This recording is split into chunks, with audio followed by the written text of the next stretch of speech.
চলো আজকে তোমাদের আচারের মশলা বানিয়ে দেখাই। প্রথমে শুকনো লঙ্কা দিলাম, তারপরে গোটা ধনে দিয়েছি।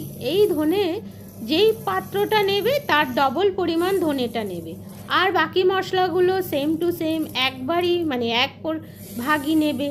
আমি এখানে পিপুল ইউজ করেছি 5-6টা, যেটা অপশনাল, আর ড্রাই জিঞ্জার ইউজ করেছি সেটাও অপশনাল। আর আমি এখানে একটু নুনও দিয়েছি। এগুলো সব কিছু ভালো করে কড়াইতে টাটখোলায় আমি ভেজে নেব, আর এটা একটু ঠান্ডা করে আমি মিক্সিতে গ্রাইন্ড করে নেব। তাহলে আমার আচারের মশলাটা আজকে রেডি হয়ে গেল। আচ্ছা, এই মশলাটা খুব বেশি ডাস্ট করব না।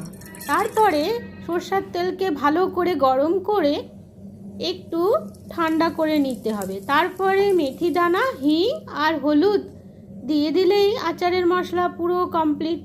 তো এই নাও, এবার আচার খাও। টাটা।